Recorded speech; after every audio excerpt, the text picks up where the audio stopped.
Hello students. Today we'll start sound chapter and in lecture 1 we will study introduction to sound wave. Now first you tell me you can hear my sound or my voice. So that means sound this term that is very well known to you. So now we will analyze or we will study what is sound and what are the different properties of the sound and several things that happens around us like sonar, like you can see some reflection of the sound, you can hear the echo. So all those things that we will study here. Okay, so here sound wave. Now first, I'm just giving one introductory slide, that is sound up that plays an important role in our life. Like I'm teaching you, right? That means what? If I'm teaching you, so you have to listen the words whatever uttered by me. So that means if I'm teaching you, at that time it is very important the sound that should strike your ear and you should listen, and whenever you are asking some doubt at that time I should be able to listen that thing, right? So that means this sound plays an important role in our life. And in ancient India or ancient times, what happens, they are sending the sound. Suppose they are at that time telephone or mobile communications, those are not available, right? At that time what they are doing, one process was there, that is they are just firing one thing. At that time if someone is able to see the fire, at that time they are very cautious, yes there is a danger. Another thing, that is they just transmit the sound, right? Some bamboo, with the help of the bamboo, or sometimes they are doing one thing, some signal using the sound. That means suppose you are whistling, right? So that is a symbol that yes there is a danger. Okay, so I am just saying you that you whistle whenever teacher will come. So that means all the students who are outside of the class, they will be very cautious, yes they have to enter into the class.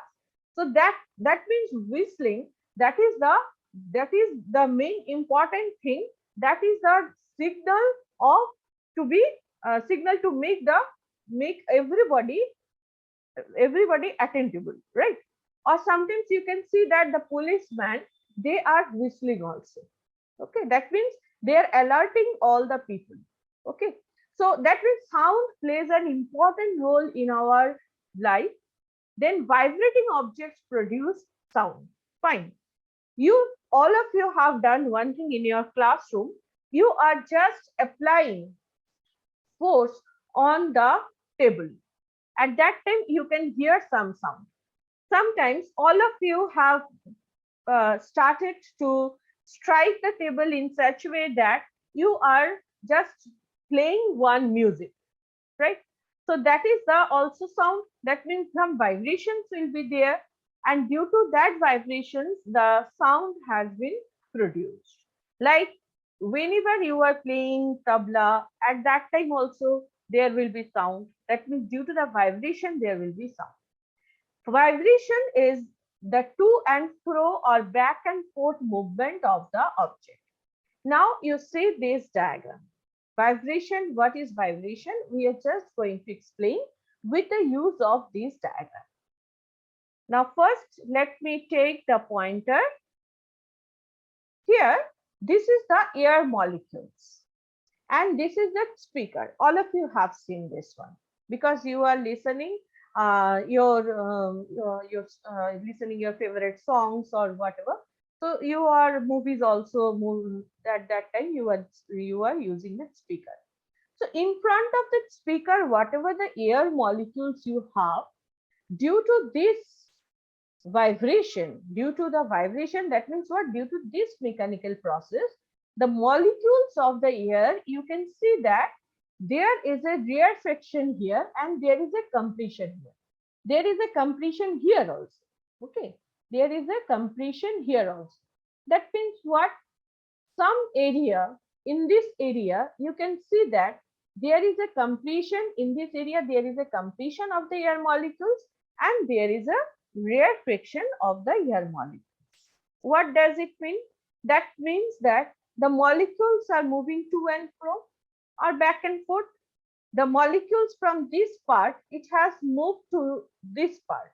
Okay. And the molecules from this part also, it has been moved to this part, so that you can see concentrated molecules in a particular this region.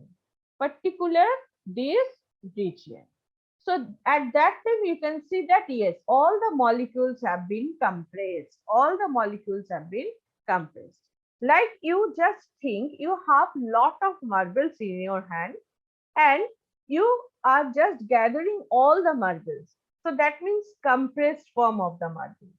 Whenever you are just throwing all the marbles, you can see that the marbles will move, will place like that, scattered form.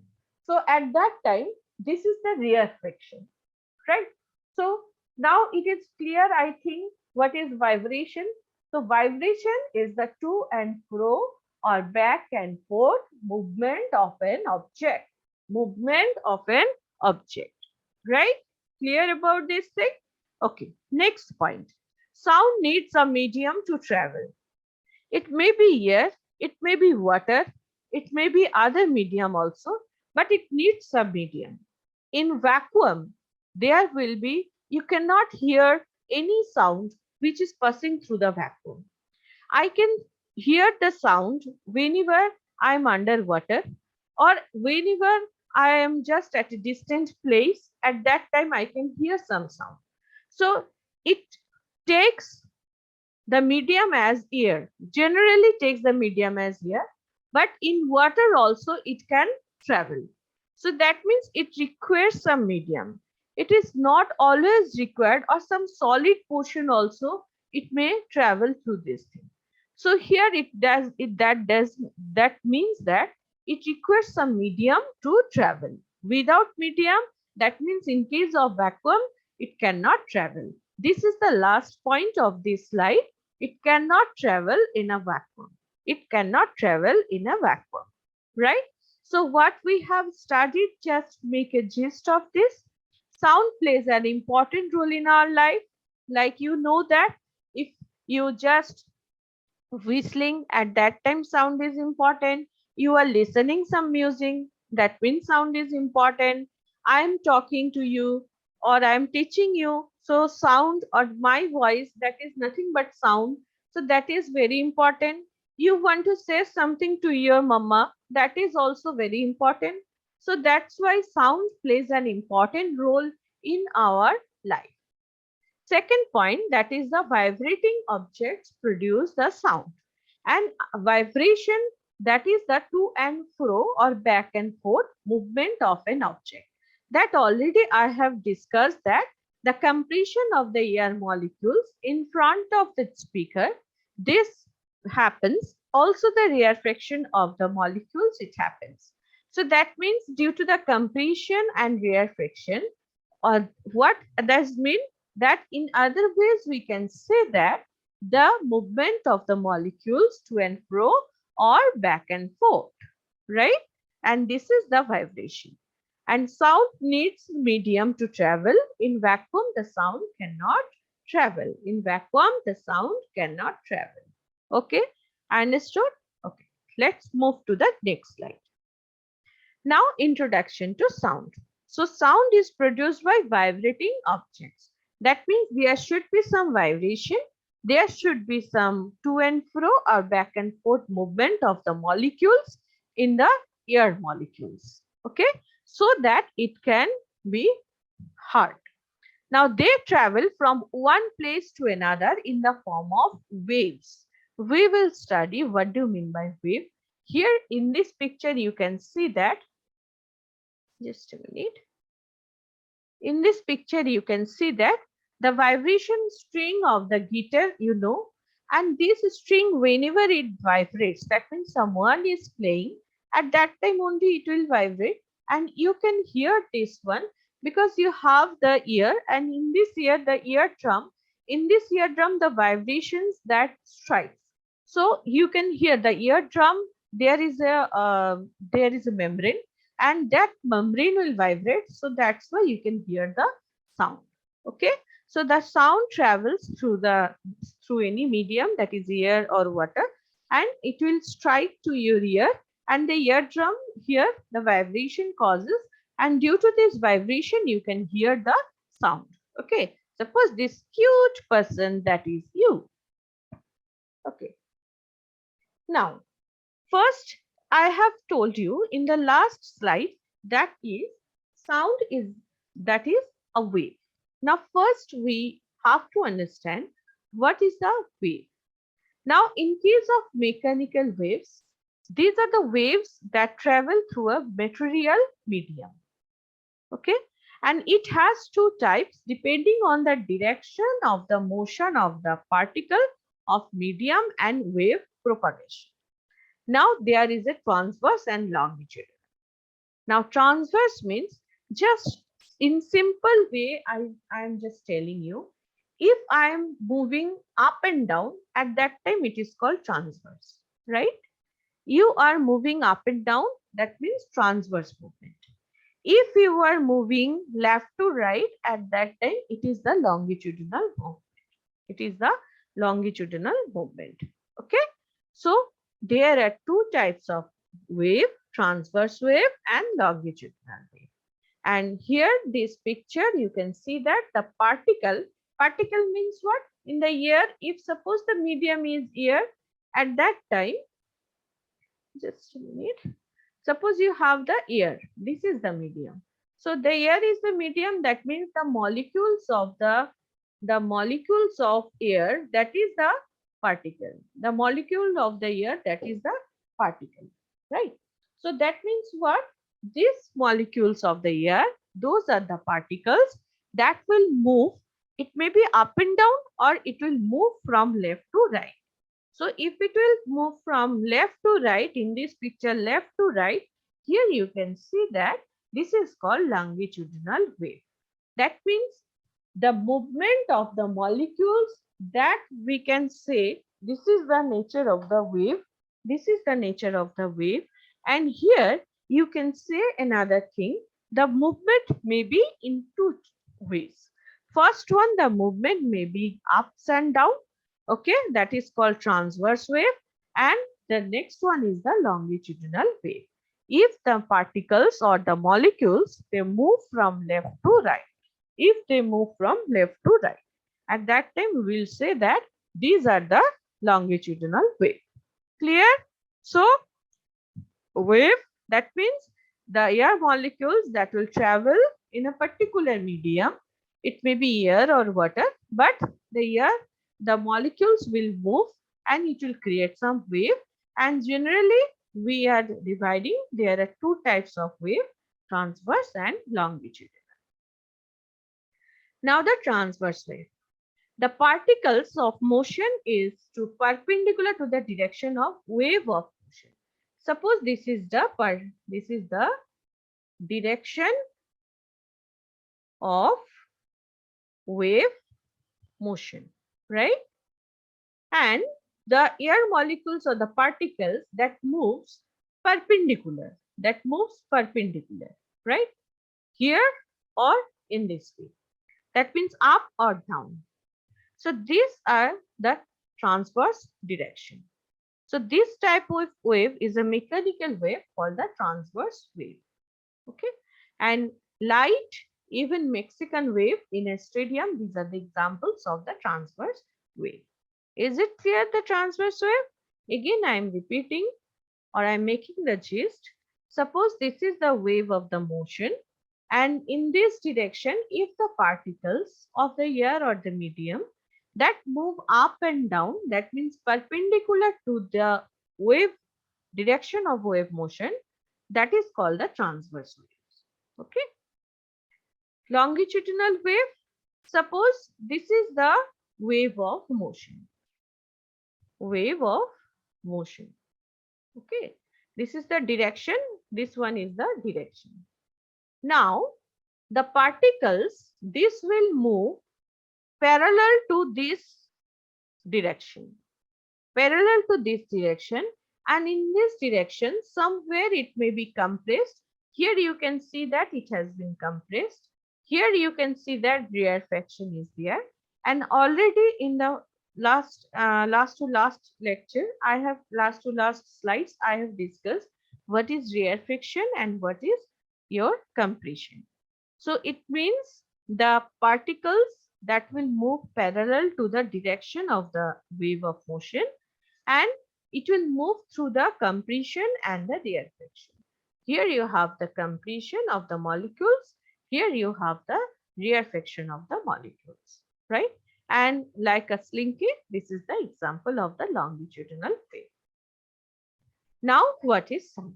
So we have studied a lot of things like what is sound, what is vibration, the compression, the rarefaction, the sound as a wave.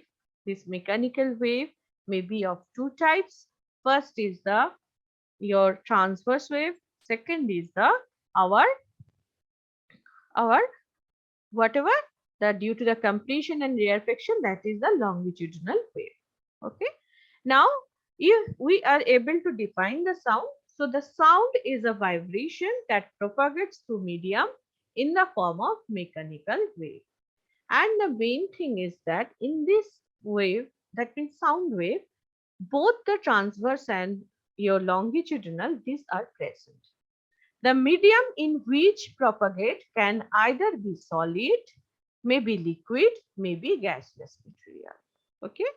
Like if I give the example, maybe air, maybe our water, maybe our any other solid material, metal also. So sound travels fastest in solids. Now why? Now sound in the solid, you know that if I'm just drawing the molecules, so the solid, the interatomic space of the molecules, the interatomic space means suppose one molecule is here, another molecule is here. So whatever the distance between these two, this is called interatomic distance. Okay, interatomic distance. Solid means what? This interatomic distance is very, very less. Very, very less. So it is more compact. In this case, sound travels fastest. And air, gaseous material, that means your molecules, your atoms, this interatomic distance is very high. Interatomic distance is very high. So this is the gaseous material. This is the gaseous material. This is the solid one. And if I draw the molecule, approximately I am drawing this thing. So at that time you can see that these are nearer but not so much nearer. Okay, these are nearer but not so much nearer like this one. So here you can see that more molecules and interatomic space of the molecules, these are very small, right? And here this is the liquid. The interatomic space between the two atoms, these are less but not so much less like the solid material. Okay, so here the sound that propagates, that travels fastest in the solid, then moderate in this liquid medium, and it's slow and in the gaseous medium. So if we define the sound in terms of the physics, a vibration that propagates as an audible wave of pressure through a medium such as a gas, liquid or sound. Now this term is very important, audible wave of pressure. We are calling, there are so many sounds in our surroundings, but some of the sounds we can hear, some of the sound we cannot hear. It does not mean that all the sound, all those vibrations are not sound. Yes, they are sound, but it is not audible to us. So that is the main thing.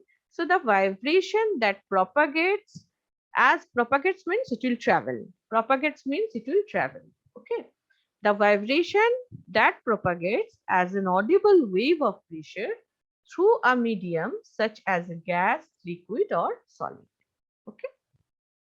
Now nature of the sound.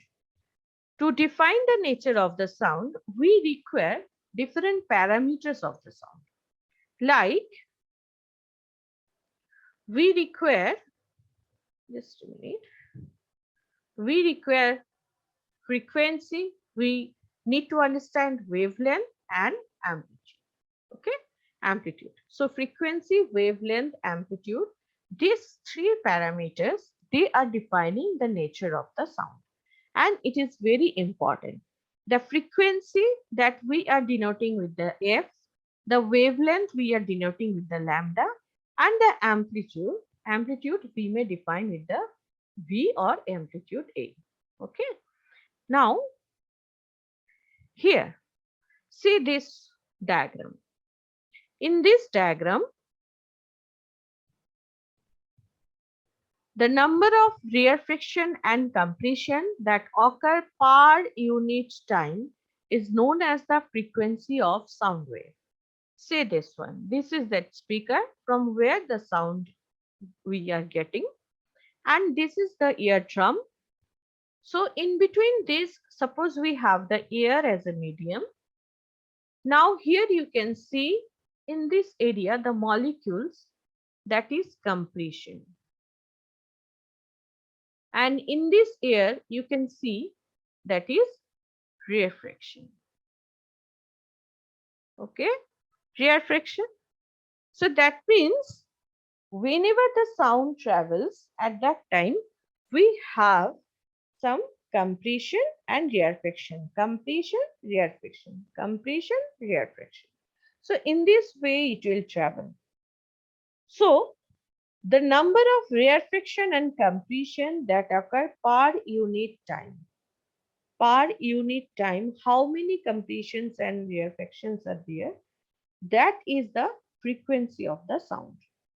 So here the frequency of the sound F equals to 1 by T. 1 by T, where F is the frequency of sound, T is the time period. If we draw this one at that time, you can see this is the amplitude and this time period, that is for, this is one cycle, half cycle, and this is another half cycle, one positive cycle and one negative cycle, that makes one full cycle. So the time period that is for one full cycle, this is the time period, and frequency is inversely proportional to the time. Okay, inversely proportional to the time. We can understood by using this formula. Got the point? Okay. So what is frequency? The number of rarefaction, and compression per unit time. Per unit time. That is known as frequency of sound wave. Is it clear? Okay. Next, what is the wavelength of the sound? Now, the wavelength of the sound, the distance between successive compression and rarefaction, is known as wavelength of the sound. Here you can see that this is the point of compression and this is the point of compression. Sorry. This is the point of compression. So whatever the distance between successive compression, that is called a wavelength, or this is the point of rarefaction and this is the point of rarefaction. So what is the distance between two rarefaction, that two successive rarefaction, that is the wavelength. Is it clear? Again I am repeating, the distance between two compression, successive compression. Successive means which is coming one after another, right? Not, you cannot take this compression and the other compression after a long distance. You cannot take this one. So successive compression, this successive term is very important to define the wavelength. So the distance between the successive compression and rarefaction is known as the wavelength of the sound wave. wavelength of the sound wave, right? And here the lambda, this is the wavelength of sound wave. Here we are studying sound, so that's why sound wave. V, this is the velocity of particle, that means medium velocity of air. F, this is the frequency of sound wave. So lambda, that is the V by F. Okay, so that is the lambda. Now the amplitude. Now amplitude of the sound is the magnitude of maximum disturbance in a sound wave, right? Like if the sound wave like this one, this is the 0 position and it will be up to this one. So this much is the amplitude. This much is the amplitude, this type. So this is the total amplitude. Like here it has been drawn. This is the compression and this one is the completion. So here you can see that the amplitude of the sound is the magnitude of the maximum disturbance in the sound wave. This is the maximum disturbance. Negatively this is maximum, this is positively maximum. So in between these two, how much is the magnitude you have? This is called amplitude. This is called amplitude. The amplitude is also measured in terms of the energy. Higher the amplitude means higher the energy. That means your sound wave that has higher energy, right? So till now, what are the things we have studied? First one, we have studied frequency. Second one, we have studied wavelength, characteristics of the sound or parameters of the sound. Next, we have studied amplitude. Okay, these 3 points are very, very important to define any sound wave. It is not only necessary for sound wave, for any wave, it is very, very important, right?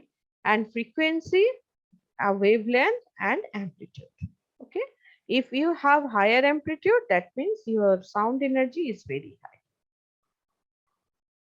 Now, I have told you in the definition of the sound in physics, they have used one term, that is the audible pressure. Audible pressure. Now, human here that can hear a limited range of frequencies. That is from 20 Hz to 20 kilohertz. If any sound that is less than 20 Hz, I cannot hear, or you cannot hear that thing. So, if the sound is more than 20 kilohertz, at that time the human, they cannot hear this thing. So ideally, I cannot detect any sound if it is less than 20 Hz. That means frequency is less than 20 Hz or frequency is greater than 20 Hz. That means what? Those are not sound. Yes, those are sound, but I cannot hear. The human here cannot detect or cannot predict that thing. So in ideal laboratory condition, that means ideal laboratory condition means there is no noise, no nothing. Suppose if I want to hear something, suppose in our mobile some call is coming. At that time, you know that if you want to talk and you are in a market, you just go in a side just to avoid all the noises coming from other portions. So what we are doing, that we can do. Now in laboratory conditions means at that time there will be no other sounds here. Only one sound, only one from one source there is a sound.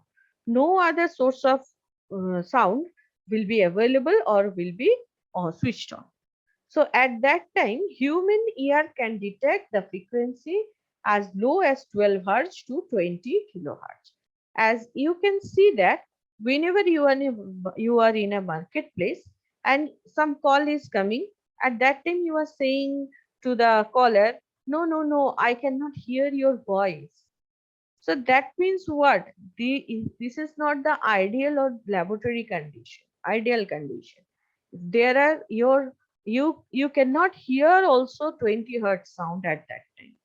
The sound should be where the frequency of the sound should be very high. And you are requesting the caller, please talk to me a bit louder. Please talk to me a bit louder. I cannot hear your voice. Right? This thing you are saying or not? You are saying always. So that's why this is very important. Whenever your ideal laboratory conditions are there, at that time, this lower level 20 hertz maybe 12 hertz, maybe 12 hertz. Right? You can hear this thing. Fine. So in this slide, what we have studied, that we have studied a human ear that can predict a range of frequency that is called audible frequency range.